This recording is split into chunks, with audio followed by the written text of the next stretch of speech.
Bon, c'est qui ça encore là? Une livraison pour le poste quoi? Ouais, ça va quoi? Ouais, détour histoire d'aller à Montpellier chez Emco Becker.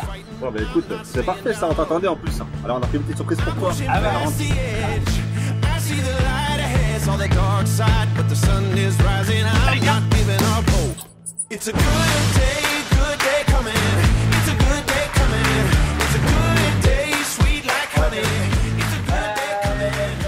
Ouais, moi je prends celle-là, bon, regarde un peu.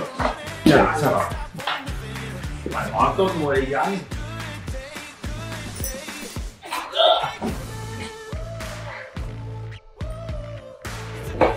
On va faire un peu de fraude ou pas? Léger. Ouais, bah... Bon, on échange un peu mieux. Ouais. Ah. Pas sûr de réussir à redescendre de celle-là, par contre. C'est un peu haute. Ah oui. Ouais, allez. Bon, t'es sûr, je prends celle-là alors? Non. C'est mieux, ouais. Ah, non, mais bien. Non, mais bien.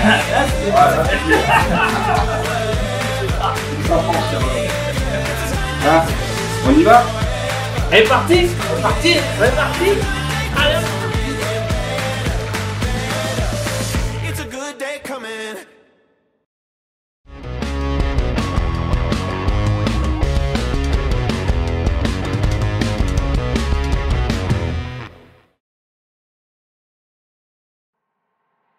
Salut les rêveurs.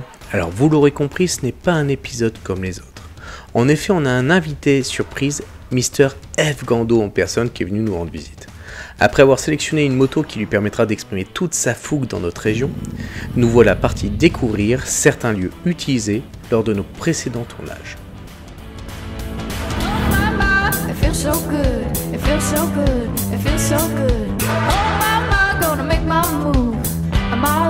Got nothing to lose. Oh my, gonna shake it off. It ain't no thing, it ain't no thing.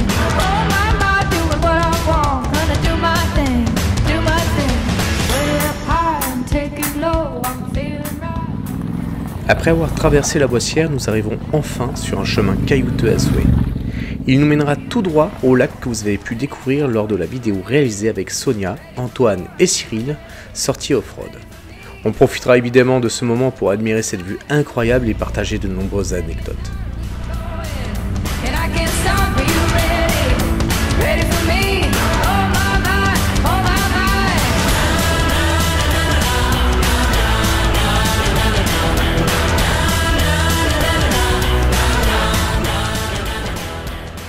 Je peux vous assurer une chose, c'est qu'à chaque pause, la bonne ambiance était bien présente et les fous rires plus que fréquents. C'est pas juste une image, il est complètement fou ce mec.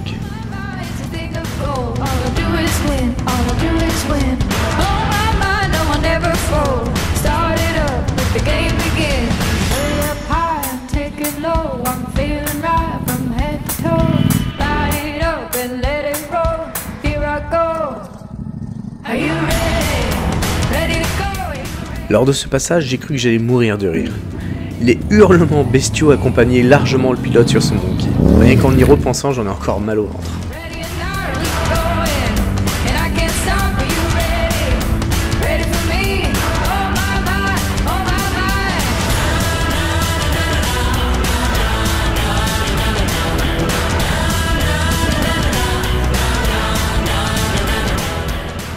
Nous avions envie de l'emmener sur un de mes secteurs préférés. Alors pour ceux qui suivent ma chaîne, ils le savent déjà, hein.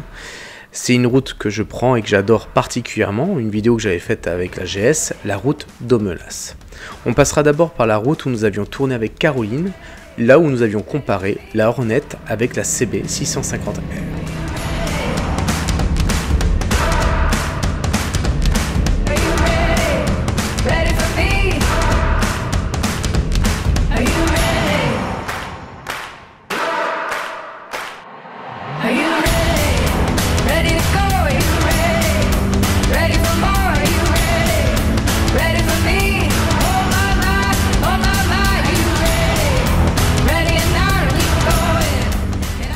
Admirez un peu ce pilotage de Forjo.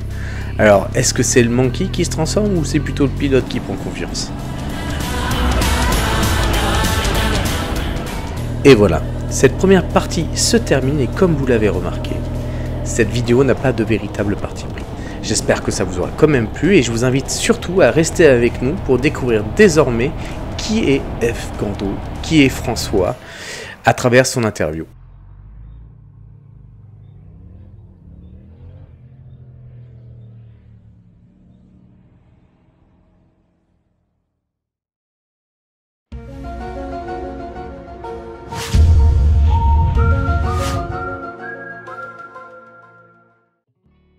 Salut François. Bah salut. Eh ben, écoute, merci beaucoup d'être présent pour ce nouvel épisode. Alors, pas mal de mes abonnés te connaissent certainement, mais au cas où certains t'auraient raté, tu peux te présenter un petit peu ? Eh ben écoute, je m'appelle François, je suis plus connu sous le nom de F. Gando, en référence du coup mon pseudo et aussi le nom de ma chaîne YouTube, F. Gando Réal. Et du coup, moi j'ai 36 ans. Et je suis photographe et réalisateur et du coup en fait je suis passionné de tout ce qui est moto, auto, etc. Et j'ai créé une chaîne YouTube en fait parce que je voulais absolument partager mes voyages puisqu'on me posait beaucoup de questions à travers les road trips que je faisais et surtout les photos que je faisais en road trip. C'est vrai que c'est comme ça à peu près que je t'ai rencontré. En fait, c'est par le biais de tes voyages. Notamment, dernièrement, tu as fait celui en Grèce qui a marqué énormément de personnes. Mais avant, tu avais le XADV aussi sur d'autres parties. Le Monkey, on y reviendra. Qu'est-ce qui t'a fait commencer la passion de la moto ? On va commencer par tes débuts dans la moto. C'est quoi ? Passion de la moto, franchement, c'était rien à voir avec le domaine du voyage, etc. J'ai toujours été passionné de tout ce qui était auto-moto et particulièrement tout ce qui était préparation en fait. Et moi à l'époque c'était tout ce qui était GSXR 750 avec que des pièces perso anodisées, des échappements, carbone, performance. Et petit à petit je me dis mais non il faut que je passe mon permis moto. Et du coup j'ai passé mon permis moto et je me suis acheté du coup ma première moto. C'était ? Alors ma première moto c'était une sacrée histoire. C'était un Kawasaki ZR7. Donc un 750 qui était dans un showroom et elle avait 215 km cette moto. Neuve de chez Neuve. Et je l'ai acheté et franchement avoir un 750 cm3 carbu en première moto, waouh, c'était juste un kiff. Et elle était rouge candy. Et du coup j'ai acheté cette moto là et franchement j'ai changé tout ce que je pouvais changer dessus à tel point de faire des pièces perso en carbone dessus. Ah carrément. Ouais. Elle était magnifique, c'était une œuvre d'art.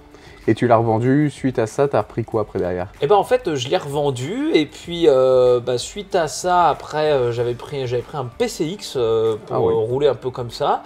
Et ensuite, j'ai roulé avec un ZZR 600. D'accord. Qui a été entièrement préparé, que ce soit esthétique. Par exemple, juste les petits caches des rétroviseurs, ils ont été faits en carbone sur mesure, des parties de carénage en carbone sur mesure, ligne complète, prépa moteur et tout. Franchement, c'était un monstre. Sincèrement, il marchait hyper fort, quoi. Et donc, tu en es venu à un moment à vouloir créer ta chaîne, je suppose. Donc, c'est monté crescendo avec la moto ou il y a eu un autre déclic ? C'est quoi qui t'a fait partir sur ce principe-là ? Non, alors en fait, pour la petite histoire, c'est que j'ai eu un accident de moto avec le ZZR. D'accord. Et j'avais plus vraiment l'usage de ma jambe gauche. Donc, du coup, j'étais en fauteuil roulant pendant un temps.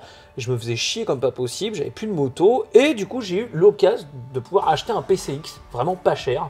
Et je l'ai acheté et j'ai passé tout mon temps sur des sites de pièces au Japon. Et j'ai vu que les frais de port étaient chers, mais que si je commandais au-delà d'un certain palier, j'avais plus les frais de port. Donc là, j'ai fait un caddie, tu sais, sur Internet.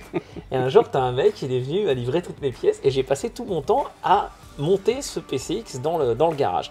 Jusqu'au jour où on m'a dit, bon bah c'est bon, il faut commencer à poser le pied par terre avec des béquilles. Et là, j'avais du temps libre. Du coup, j'avais préparé ce PCX-là et j'ai commencé à faire toute la Normandie en PCX. Et à faire des photos magnifiques de ces endroits-là, avec la tente de camping et tout. Et petit à petit, on m'a demandé plein de conseils sur les voyages, machin et tout. Et après, j'ai commencé à filmer pour partager un petit peu mes voyages, etc. Voilà. Donc, en effet, la différence, c'est que François part pas comme moi. Moi, je pars à l'hôtel. Voilà, j'ai besoin du grand luxe. Monsieur, lui, c'est un peu plus un aventurier. On va dire qu'il part plutôt en toile de tente. Alors, comment ça t'est venu, hein ? Parce que c'est parti directement comme ça ? Ouais, en fait, c'est parti comme ça. Je pouvais pas réellement marcher, je pouvais pas travailler, etc. C'était vraiment une galère. Et j'ai préparé ce petit PCX et je me suis dit, bah écoute, quitte à avoir du temps, autant aller rouler. J'ai acheté une tente vraiment la moins chère possible, quelques sacs, je les ai mis sur le PCX et je suis parti en vadrouille comme ça. Et bon, le PCX, il avait beau être préparé, il prenait 115 km/h, tu vois, maxi. Des fois, dans des côtes, j'avais des bus qui me rattrapaient et tout. Donc après, je l'ai revendu et j'ai acheté un Forza 300. Putain. Les D'accord. deuxièmes, enfin les premiers en réalité, parce que les autres, c'était 250. Et là, j'ai dit, bah attends, j'ai un truc qui pousse au-delà de 130, je peux quitter la France. Du coup, je suis parti à Bruges. Et de Bruges, j'ai dit, attends, je vais aller à Bruxelles. Et de Bruxelles, j'ai dit, mais je vais aller à Amsterdam. Et je suis parti à Amsterdam avec un Forza 300. Énorme. Et du coup, je suis revenu. Et là, j'ai dit, il me faut plus gros. Mais je pouvais pas passer de vitesse. Et j'aimais bien conduire comme ça. Du coup, j'ai acheté un T-Max 530. Et là, avec le T-Max, je suis retourné à Amsterdam, machin et tout. J'ai fait toute la Bretagne avec, pareil, avec ma tante, etc. Et franchement, de là, j'ai commencé à mater énormément des Instagram, des trucs de trail avec des 1200 GS, des mecs avec leur tente sur les motos au milieu de rien et tout, avec des photos magnifiques la nuit. J'ai dit putain, il faut que je me fasse ça. Mais le problème, c'est que je suis pas très grand, je fais 1m70 et je touchais pas les pieds avec des motos pareilles. Jusqu'au jour où j'ai entendu une idée que Honda allait sortir une sorte de scooter un peu tout-terrain, je sais pas quoi. Le XADV était là. Je pars à Milan, je monte sur le XADV et je me dis waouh, un jour j'en aurai un. Et voilà. Tu l'as eu il y a combien de temps ton XADV maintenant? Ah, j'ai le XADV, j'ai revendu le T-Max, j'ai rajouté de l'argent au bout, je l'ai acheté le jour, entre guillemets, le jour où il est sorti, quoi. Oui, et c'est là que tu as commencé à vivre vraiment tes premières grosses aventures. Voilà. On va dire un peu plus loin, parce que c'est déjà pas mal Amsterdam. Hein. Et là, je me suis dit, là, j'ai une vraie machine. Je vise de partir à Zagreb. C'est où Zagreb? C'est où Zagreb, oui. C'est où, C'est une Zagreb? bonne question. Vous C'est savez où, où c'est Zagreb? Ouais. Bah moi je sais pas. Eh ben, Zagreb, c'est en Croatie. D'accord. Et j'ai toujours entendu dire, waouh, la Croatie, c'est magnifique, tu te crois dans des pays aux Caraïbes et tout, c'est superbe. J'ai dit, mais attends, je regarde sur une carte, je dis, ouais, il y a moyen de partir en Croatie. Et du coup, j'ai dit, je veux partir en Croatie. Et de là, bah, tous les soirs, j'ai fait mes itinéraires, mes machins et tout. Et je me suis dit, mais quitte à partir en Croatie, autant faire du pays, quoi. Et au final, si je dis pas de bêtises, je crois, j'avais fait 14 pays avec le XADV. Et j'ai été poussé jusqu'au Monténégro. Et franchement, quand je suis arrivé au Monténégro, bah, tu vois, je sortais de l'Europe et tout, ça changeait complètement comme pays. T'avais des mecs armés au péage et tout. Je dis, oh, c'est quoi ce délire, tu vois? Et là, j'ai dit, bon, on est peut-être un petit peu loin, on va rentrer. Et puis, j'étais épuisé. J'avais aucune organisation réellement. J'avais ma tente et tout. Je partais le lendemain, je partais le matin. J'avais la GoPro qui avait plus de batterie. J'étais prêt à partir, tout était sanglé. Et j'étais encore en claquette. Je disais merde, les chaussettes elles sont dans le sac, fallait que j'enlève le premier sac, que j'enlève le deuxième. Après je disais oh, merde, la batterie de la GoPro, ah bah je l'ai laissée dans la tente. Fallait que je redéplie la tente, c'était une galère, mais c'était fabuleux. C'est une sacrée aventure. Et tu l'as toujours fait en solo? Ouais, tout le temps. Parce que c'est quoi? C'est parce que ça te permet d'avancer à ton rythme sans te poser de questions? C'est parce que les gens voulaient pas te suivre? C'est quoi? Alors ouais, les gens voulaient pas forcément me suivre aussi loin, aussi longtemps. Après, faut savoir quand même que, comme je te disais, moi je suis photographe depuis 2005. D'accord. Et voilà, quand je fais un cadre, quand machin et tout, tu vois, par exemple, des fois je vais faire une photo, je vais attendre 1 heure précise que le soleil soit comme je veux pour faire ma photo. Et franchement, ça plaît pas à tout le monde. Donc je m'arrête souvent pour faire des photos. En moto, bah, c'est chiant quand tu as un réflexe parce qu'il faut s'arrêter, enlever les gants, enlever les casques, prendre le réflexe, le mettre à l'œil, faire ton point, ton cadre, machin. Alors que t'en as, ils s'arrêtent, ils prennent des photos avec un téléphone et voilà. Donc c'est vrai que les fois où je suis parti des fois avec quelqu'un, bah, on n'a pas forcément continué le voyage ensemble. Ce que je peux concevoir. C'est vrai que c'est compliqué pour les gens qui ne font pas de vidéos, qui ne font que les regarder. C'est énormément d'organisation et même c'est parfois bien chiant. Ouais, et puis même en moto, tu vois, autant en voiture, t'appelles, tu dis vas-y, attends, on s'arrête là, machin et tout. En moto, le mec il trace, toi tu veux t'arrêter, tu fais un appel de phare, il t'entend pas, il se casse, faut se retrouver un truc. Bon, finalement, tu remontes, tu le suis, l'autre il a déjà fait demi-tour. Enfin, je pense que voilà, tous ceux qui se tournent en moto connaissent un peu ce problème-là. Ça, c'est certain. Alors, pour revenir à ton métier, justement, tu faisais photographe depuis 2005. Tu fais quoi comme type de photo? J'ai vu que tu faisais pas mal de mariages, mais pas que, voitures. Ouais, alors moi, aujourd'hui, je crée principalement du contenu. En réalité, je fais tout ce qui est en décor réel. Je fais pas de studio. Donc, principalement, mon activité, c'est mariage, ouais. Immobilier, d'accord, et tout ce qui est shooting auto et moto. Oui, ça, j'ai vu de très belles photos. Voilà. D'ailleurs, je vous ferai passer quelques-unes de ces images et je vous inviterai à aller voir. Tu as un site internet? Ouais. Tu peux donner le nom du site? Et bah c'est fgando.book.fr. Bon, voilà, ça sera pas compliqué à retrouver. Et l'Instagram, c'est fgando photo. Putain, c'est facile, c'est bien. Voilà, ça, C'est pratique, Ouais, c'est ouais. bon ça.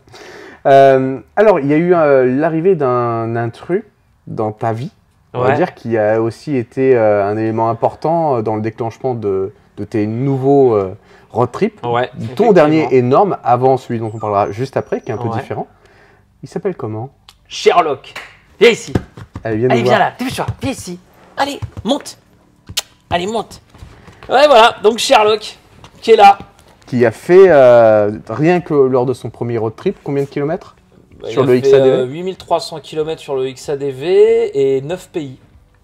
Ça va. En un mois, il y avait 4 mois. C'est ça que j'allais dire, c'est qu'en plus tu l'as eu à 4 mois. Ouais. Alors tu peux nous raconter un peu l'arrivée de l'animal, parce que tu m'avais donné quelques éléments, ça m'a fait rire. Oui, alors en fait, l'histoire, c'est que je voulais un border terrier depuis très longtemps. Je voulais ce type de chien. Et c'est assez galère à avoir comme chien, c'est des délais d'attente qui sont impressionnants.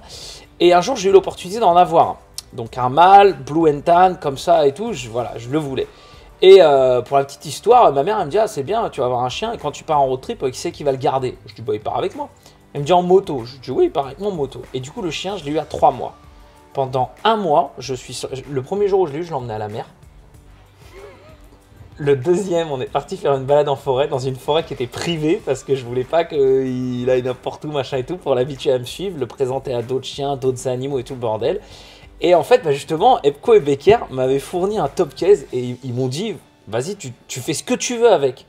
Donc, je suis passé par un ami à moi et, qui me l'a aménagé, soudé avec un petit vasistas et tout pour le chien. Et j'ai embarqué Sherlock, du coup, pendant un mois avec moi en road trip, quoi. Fantastique. C'était incroyable. Donc, on a traversé l'Albanie, la Slovénie, la Bosnie, le Monténégro, la Grèce, la Macédoine du Nord et tout. Ouais. Surtout que tu es revenu plusieurs fois dans certains pays à cause des frontières et du Covid. Je suis resté bloqué en Albanie. Ouais, c'est ça. L'Albanie, je devais la traverser en 2 jours. Au final, j'ai été bloqué en plus d'une semaine et j'ai fait toutes les frontières avant de passer en Macédoine du Nord. Ouais, ça a été un sacré road trip celui-là, hein. Les images étaient magnifiques aussi. Et en plus de voir cet animal t'accompagner, au fur et à mesure le voir grandir aussi. C'est ça. Parce que je même voulais à pas travers le ton road laisser. trip, c'était amusant de le voir évoluer. Bah, il a perdu ses dents de lait pendant le road trip. Il a perdu ses dents de lait, il a eu ses nouvelles dents qu'on poussait. Il a rencontré plein d'animaux, machin et tout. Non, ça c'était incroyable. Et donc là maintenant, justement, t'es arrivé chez Cyril. Alors Cyril, vous le savez, hein, c'est Freddy Speedway Accessories, c'est mon sponsor. Et partenaire et ami, on va pour citer que ça. Ouais, c'est bien aussi. Ah, t'as vu, c'est pas mal non plus. Comme ça, on peut partager des bières au moins. Ouais. Mais c'est comme ça que je t'ai rencontré, c'est par le biais de Cyril. Donc justement, aujourd'hui, tu t'es arrêté exprès d'une certaine manière. T'as même fait un détour pour venir Ah me ouais, rencontrer. un beau détour d'ailleurs. Ouais, t'étais quand même à l'opposé. Oui. Pour quelle raison? Parce que t'es en train de faire quoi actuellement? Eh ben en fait actuellement j'ai dit pour offrir un peu plus de confort aux chiens, j'ai voulu partir en van. Avant de continuer, je vous propose de découvrir tout de suite l'intro de son dernier road trip.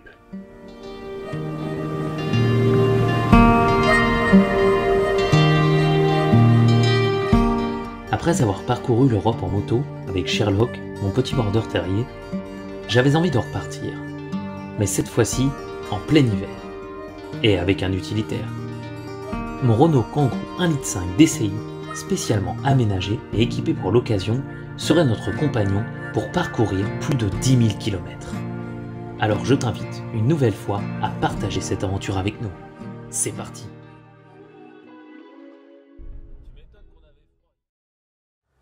Mais voilà, je me voyais pas acheter un van de fou, un camping-car, machin, etc. Et du coup, j'ai aménagé un Kangoo. Énorme. Voilà. Et avec le strict minimum, un lit pour dormir, un petit bureau, toujours pour éditer mes photos, mes vidéos, une batterie pour charger le drone, la caméra 1, la caméra 2, etc. Et surtout, pouvoir avoir le chien à côté de moi quand je conduis et que le soir, il puisse dormir peinard. Donc un Kangoo blanc, tout simple, un véhicule de livraison, et à l'intérieur, j'avais plus ou moins tout le confort que je voulais. Et en fait, bah, on est parti de Paris. De Paris, on a traversé on a été à Bordeaux, tout ça, on a traversé tous les Pyrénées, on a fait tous les déserts espagnols. Ensuite, on a rejoint les côtes, on a fait toutes les côtes, tout le Portugal, toute la côte nord. Et à la base, je devais m'arrêter là, faire Bordeaux et retourner à Paris. C'est là que t'es revenu vers nous. Ouais, au final, il y a des mecs qui m'ont appelé et tout. et j'ai traversé jusqu'à Montpellier. Et de Montpellier, enfin, je rentre. Mais c'était cool. Ouais, ça fait un beau périple quand même. Ouais, Qu'est-ce que t'as préféré? Durant ce road trip là? Ouais. Il y a un truc qui t'a marqué plus qu'autre chose? Franchement, ouais, les paysages. Ouais. Les paysages, la diversité de paysages et surtout le fait de poster des photos où tu as des gens qui te disent mais ouais, t'es parti où? Tu vois, ça c'est incroyable. Ça, c'est ce qui m'a bien marqué, ouais. Humainement parlant? Alors, humainement parlant, j'ai rencontré tout. Franchement, j'ai rencontré une communauté de hippies. Ça fait 40 ans qu'ils sont là, les mecs. C'est une des plus grandes communautés et anciennes communautés hippies d'Europe. Donc des gens qui sont en autonomie totale. Pourtant, ils ont de l'électricité et tout. Tu vois, ils ont des panneaux solaires, etc. J'ai fait la rencontre de gens qui travaillent, mais en fait, ils dépensent de l'argent. Tu vois. En fait, c'est des gens qui sont passionnés de nature, de plongée, etc. Attention, hein, plonger, les mecs, ils plongent à plus de 20-30 mètres pendant 2-3 heures. Hein, donc, c'est des 3 gaz qu'ils ont, etc. Et en fait, ils nettoient les coraux avec des petites brosses à dents. Et les coraux qui sont un peu pétés, ils les replantent dans d'autres endroits. Waouh. Et en fait, ils font ça pour une association, donc c'est gratos, tu vois, c'est des ONG qui financent ça pour le matériel de plongée et tout. Mais t'as des mecs, ils dépensent de l'argent là pour se loger, pour machin et tout, mais en fait, ils font ça gratuit. En gros, les gars, ils plongent pour aider de manière gratuite. Et ça, j'ai trouvé ça énorme. Humainement parlant, j'ai rencontré un mec, ça fait 4 ans qu'il est sur la route en vélo. J'ai rencontré des gens qui étaient dans des vannes, dans un bordel pas possible. Le gars, je lui dis, mais tu fais quoi? Ben, je surfe. Ouais, et quand tu surfes pas, je me repose. Ah, ok, bon, bah, c'est cool. Tu vois, vraiment toutes sortes de gens au fur et à mesure de la route, et ça, c'est ce que je trouvais cool. Ouais. Alors, il faut rappeler aussi une chose, c'est qu'il a un gros avantage, c'est que tu maîtrises combien de langues quand même? Combien de langues? Je parle couramment anglais et espagnol. Quoi. C'est déjà pas mal, ça te permet de te déplacer quand même. Au Portugal, tu t'es quand même bien démerdé malgré ton... Ouais, franchement, ouais. Bah, tu rajoutes des H, des O. Mais c'est vrai, genre por favor, tu dis por favor, ça marche, je te jure, c'est vrai. Ah ouais. C'est énorme. Yo puedo, tengo un pastel de nata, tu dis, je pude un pastel de nata, un café, por favor. Et puis ils te comprennent, les mecs, t'inquiète. Et au niveau justement entre Portugal et Espagne, si jamais quelqu'un voulait partir, tu vois, faire un road trip, pour toi, ce serait quoi le plus simple? Bah franchement, le plus simple, si t'as pas trop le temps, que tu veux te gaver de paysages et tout, en moto, tu te fais le Portugal. Parce qu'en gros, t'as juste à descendre la côte. Et tout le long de la côte, tu vas t'éclater la rétine sur des paysages magnifiques. Surtout les couchers de soleil au Portugal, ils sont incroyables. Après, l'eau au Portugal, elle est froide. Donc du coup, si t'as la flemme d'enlever ton truc et tout pour aller te baigner, ton casque et tout le bordel, tu profites juste du paysage. T'as des routes qui sont géniales, t'as des grosses pistes off-road bien sablonneuses qui sont vraiment top. Après, si t'as plus le temps et tout, tu peux vraiment kiffer en Espagne, parce que forcément c'est quand même beaucoup plus grand, il y a beaucoup plus de choses à voir. Mais l'avantage, le Portugal, c'est que ça reste aussi l'Europe, c'est tranquille, tu descends, tu remontes. Et les prix aussi, non? Alors ouais. Moi, j'ai entendu beaucoup de choses. Ouais, le Portugal, c'est pas cher. Ouais, tu manges des assiettes comme ça pour pas grand-chose et tout. Il y a du vrai et du moins vrai. Un café au Portugal, c'est 70 centimes le matin. Tu passes la frontière, tu repasses sur 1 euro, 1,10 € en Espagne. Par contre, le carburant, des fois, est plus cher au Portugal. D'accord. Voilà. Donc c'est bon à savoir. Hein. Ouais, des petits trucs à faire un peu attention. Par exemple, quand tu vas bouffer au resto, tu prends un truc à 12 balles, au final, on te ramène l'addition, t'en as 18, 19 €. Tu te dis, il se passe quoi? Ah oui, mais mec, t'as pris une olive. Les olives, les trucs ah comme ouais, ça gros, qui sont sur la table. t'as pris un bout de pain. Ah bah, c'est vrai, les prix sont marqués, ça doit te faire attention. Donc ça, c'est bon à savoir. C'est vrai que sur les additions, enfin sur les tables, ils posent directement du pain, des olives, des choses comme ça, qui sont en libre service, mais en fait, vous le payez. Donc c'est un petit conseil qu'on a fait. Alors qu'en Espagne, le mec il va s'arrêter, il se prend une bière, bah avec une bière ils vont te filer vraiment des tapas, etc. Ouais.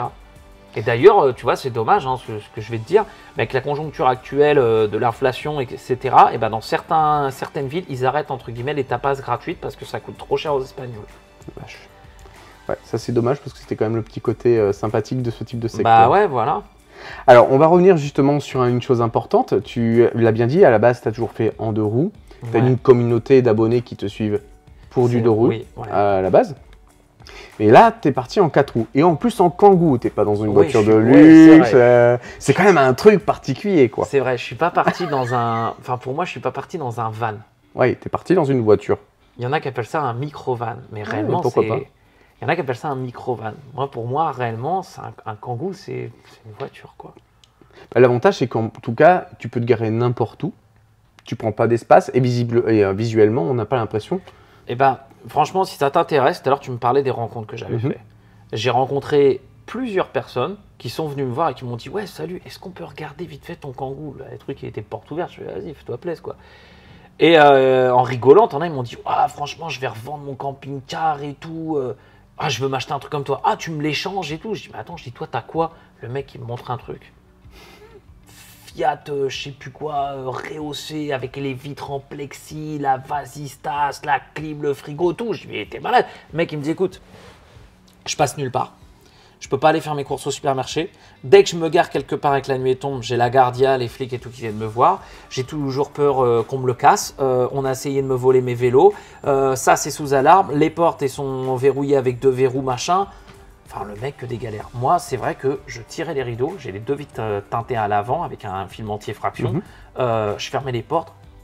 Réglé, on n'en parle plus. Ah ouais, tu voyais rien. C'est intéressant, hein, c'est bon à savoir. Alors moi, mes Grave. parents sont camping-caristes, hein, Ah. donc je sais très bien ce que c'est que les galères d'un camping-car, les routes pas prévues pour ça et autres. Ouais. Donc c'est vrai que le côté Kangoo a un gros avantage, d'une certaine manière, c'est le côté adaptable à n'importe quelle Mm. route. Et mine de rien, alors le Kangoo, pourquoi j'ai pris ce Kangoo là? Parce que c'était un 1,5 litre DCI, c'est un moteur que je connais, qui ne consomme rien. Moi je suis à 6 litres au 100.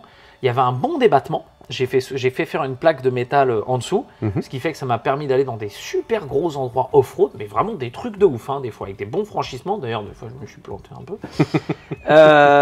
Et de voir des sacrées belles choses. Ouais. Et ça par contre c'est génial. Et pas de start and stop, pas d'AD Blue. Oui, C'était donc ce que pas je de voulais. problématique derrière de l'électronique aussi. Voilà. Donc, en tout cas, vous avez vu à travers cette vidéo les images que m'a fournies directement François concernant son Kangoo, aussi bien off-road ou le reste. Je pense que si vous avez des questions à lui poser sur cette partie-là, n'hésitez surtout pas dans ses commentaires. De toute manière, vous découvrirez ces vidéos bientôt parce qu'il va vous présenter un film fantastique. Hein. Ouais, j'ai prévu vraiment de faire un beau film de cette aventure-là. Donc, C'est ça, parti ça 3 va. mois quand même. Ouais, 3 mois au total, hein, c'est quand même énorme. Donc c'est pareil au niveau conseils qu'il peut avoir vécu, les problèmes qu'il a pu rencontrer sur la route ou autre. Je pense que ça pourra vous apporter pas mal d'informations, donc il ne faut surtout pas hésiter. Qu'est-ce qu'on pourrait te souhaiter pour cette année 2022? Est-ce que tu as d'autres projets ou est-ce que tu Oui. aimerais en créer un autre particulier? En créer un autre, j'ai d'autres projets ouais, pour 2022 de road trip, etc. ouais. Tu veux pas en parler pour l'instant? Bah, Non, mais c'est pas obligatoire, hein. Tu ouais, peux garder oui, ça secret. Oui et non, mais parce qu'il faut que je les développe plus que ça en fait. Ça marche.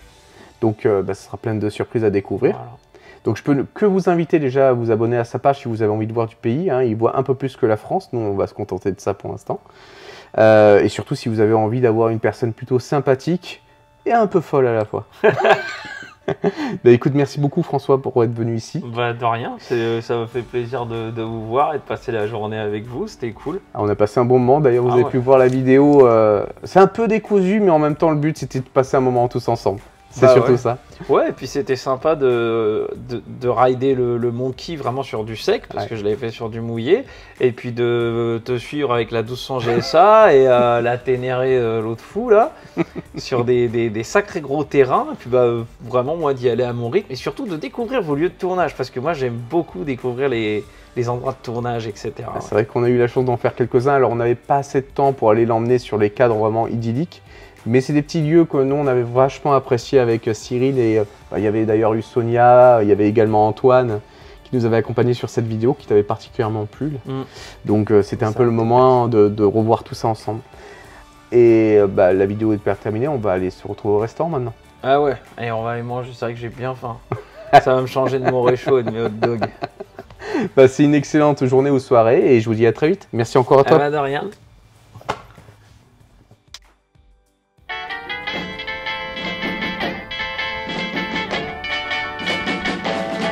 Like a schoolboy goes for candy, Il est où? Bah écoute, on te le demande, hein. Qu'est-ce qu'on fait? On l'appelle? Ah oui, on va pas perdre notre temps non plus. Ouais, bon allez, je l'appelle.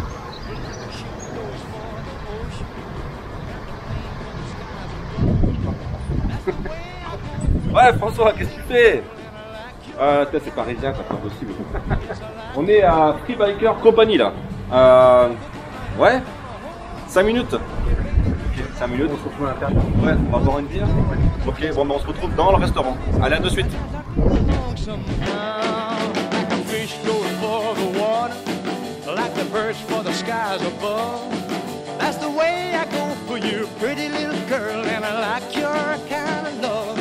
Yes, I like your kind of love.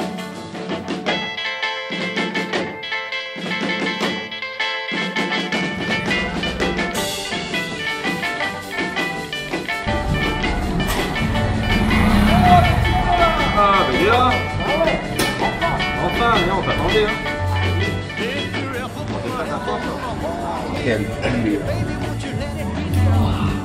Mais tu sais, quand on dit à l'intérieur, c'est pas forcément à l'intérieur.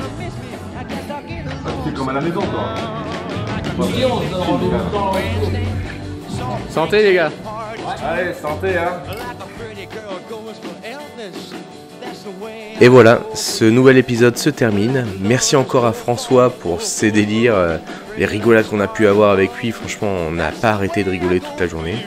Merci à son compagnon Sherlock pour la tendresse et la sympathie de ce chien. C'est vraiment extraordinaire à quel point il est intelligent. Donc n'oubliez pas de vous abonner et on se retrouve très rapidement pour une prochaine vidéo.